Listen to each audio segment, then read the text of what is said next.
આજે ભાવનગર જિલ્લાના મહુવા તાલુકાના બગદાણા ગામના બગદાણા આશ્રમના સેવક અને કોળી સમાજના આગેવાન એવા નવનીતભાઈ બાલદિયાની હનુમંત હોસ્પિટલ ખાતે સમગ્ર ટીમ સાથે હું મુલાકાત લેવા માટે આવ્યો હતો। પરિવારને પણ મળ્યો, નવનીતભાઈને પણ મળ્યો। અમારી સાથે તાલાલાના દેવેન્દ્રભાઈ હોય, બોટાદથી અજયભાઈ હોય, રણછોડભાઈ હોય અને સમગ્ર ગુજરાતના અલગ અલગ ખૂણાઓમાંથી આજે સમગ્ર ટીમ અમારી નવનીતભાઈની મુલાકાતે પહોંચી છે। હું સીધી વાત ઉપર આવીશ, મુદ્દાઓ ઉપર આવીશ કે ગુજરાતની અંદર અવારનવાર કોળી સમાજ ઉપર જે અન્યાય અને અત્યાચાર કરવામાં આવ્યો છે એના વિરુદ્ધમાં આજે સમગ્ર ગુજરાતનો કોળી સમાજ એક થયો છે, સંગઠિત થયો છે। સોશિયલ મીડિયાના માધ્યમથી જે કોઈ લોકોએ નવનીતભાઈને સમર્થન આપ્યું છે, આ તકે હું એમનો ખૂબ ખૂબ આભાર વ્યક્ત કરું છું। દરેક પાર્ટીના અમારા રાજકીય નેતાઓ નવનીતભાઈની સાથે આજે ઊભા છે, એમનો પણ આ તકે હું ખૂબ ખૂબ આભાર વ્યક્ત કરું છું। પરંતુ વાત એટલી કરવાની કે સમગ્ર ગુજરાતની અંદર સૌથી વધારે જો કોઈની વસ્તી હોય તો એ કોળી સમાજની છે।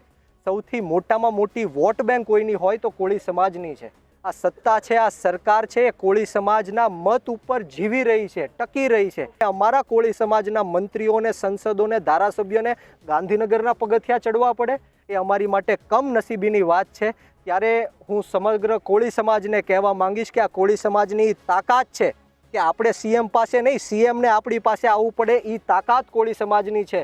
પરંતુ ક્યાંક ને ક્યાંક રાજકીય નેતૃત્વ આપણું નબળું પડે છે। માત્ર પીઆઈની બદલી કરી દેવાથી ન્યાય નથી મળી જવાનો, માત્ર એસઆઈટી રચી નાખવાથી ન્યાય નથી મળી જવાનો। ગુજરાતની અંદર અનેક એવી ઘટનાઓ બની જેમાં એસઆઈટીની સરકાર દ્વારા રચના કરવામાં આવી, પરંતુ આજ દિન સુધી ક્યારેય કોઈને ન્યાય મળ્યો નથી, ક્યારેય કોઈની ઉપર કડક કાર્યવાહી થઈ નથી।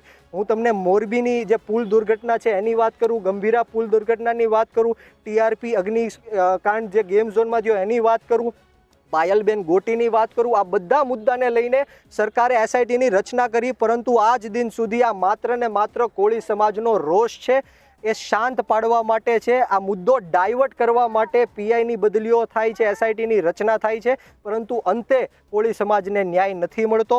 પરંતુ આવનારા દિવસોમાં નવનીતભાઈના નેતૃત્વ નીચે જો નવનીતભાઈ કહેશે તો અમારી 14 જાન્યુઆરી પૃથ્વીપતિ સમ્રાટ વીર માંધાતા મહારાજની જન્મ જયંતિ આવે છે। સમગ્ર ગુજરાતની અંદર રેલીઓ, શોભાયાત્રા થાય છે, ત્યારે આખા ગુજરાતમાં બંધ રખાવીને જો નવનીતભાઈ કહેશે તો 14 જાન્યુઆરીએ બગદાણા ખાતે 1 લાખ કોળી સમાજનું મહાસંમેલનનું અમે આયોજન કરશું અને નવનીતભાઈને ન્યાય અપાવીને રહેશું। આ તકે હું સોશિયલ મીડિયાના માધ્યમથી તમામ યુવાનોને કહેવા માંગીશ કે આ જે લડાઈ છે એ કોઈ સામાજિક લડાઈ નથી, આ વ્યક્તિગત લડાઈ છે। આ કોળી સમાજ વર્સિસ આહિર સમાજની લડાઈ નથી। મને 18 વર્ષના યુવાનોના ફોન આવ્યા, એમનું સમર્થન નવનીતભાઈ સાથે છે। આ વ્યક્તિગત લડાઈ છે, આ અસામાજિક તત્વોની સામેની લડાઈ છે।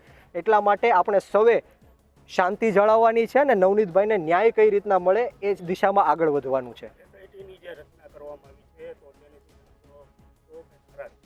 એસઆઈટીની રચના કરવામાં આવી, ખૂબ સારી વાત છે, પરંતુ આ તકે હું સરકારને પૂછવા માંગુ છું કે આની પહેલાં તમે કેટલી એસઆઈટીની રચનાઓ કરીને એમાંથી કેટલાને ન્યાય મળ્યો છે એનું જે રિઝલ્ટ છે એ બહાર જાહેર કરે, ગુજરાતના લોકો વચ્ચે મૂકે કે તમે કેટલી આજ દિન સુધી એસઆઈટીની રચના કરી અને આજ દિન સુધી કેટલાને ન્યાય મળ્યો। એસઆઈટી માત્ર ને માત્ર મુદ્દો ડાયવર્ટ કરવાનું કામ છે, બાકી આજ દિન સુધી અનેકો એસઆઈટીની રચના થઈ। મેં જેમ કીધું એમ કે ગંભીરા પુલની દુર્ઘટનામાં પણ એસઆઈટીની રચના થઈ, પાયલબેન ગોટીના મુદ્દામાં પણ એસઆઈટીની રચના થઈ, ટીઆરપી ગેમ ઝોન અગ્નિકાંડમાં પણ એસઆઈટીની રચના થઈ, પણ સરકાર મને કહે કે આજ દિન સુધી કોને ન્યાય મળ્યો છે ને કોને ફાંસીના પાંચડા ઉપર ચડાવ્યા છે। આ માત્ર કોળી સમાજનો જે રોષ છે એ ઠંડો પાડવા માટે છે। માત્ર ને માત્ર આ ડિવાઈડ એન્ડ રૂલની સાથે સાથે ડાયવર્ટ એન્ડ રૂલનો આ જે પેતરો છે એને કોળી સમાજ સમજી ગયો છે, પરંતુ મારી જેવા કોળી સમાજના યુવાનો આ સાખી નહીં લે। અમે છેલ્લા શ્વાસ સુધી નવનીતભાઈને ન્યાય અપાવીને રહેશું, કોઈ પણ લેવલ ઉપર જવું પડે અમે નવનીતભાઈને ન્યાય અપાવીને રહેશું।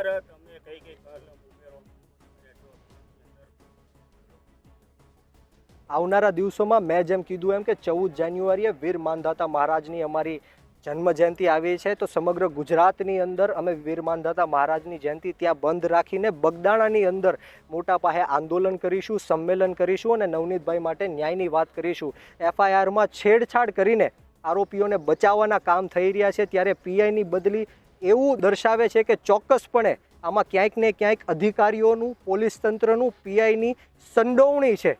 આરોપીઓને છાવરવાના કામ કરે છે, ત્યારે હું આ તકે મીડિયાના માધ્યમથી આપને ખાતરી આપું છું કે કોઈ પણને જો આ બાદબાકી કરવા માંગતા હશે, છાવરવા માંગતા હશે તો અમે થવા નહીં દઈએ. અમે નવનીતભાઈ બાલદિયા માટે છેલ્લા શ્વાસ સુધી લડાઈ લડવાના મૂડમાં છીએ.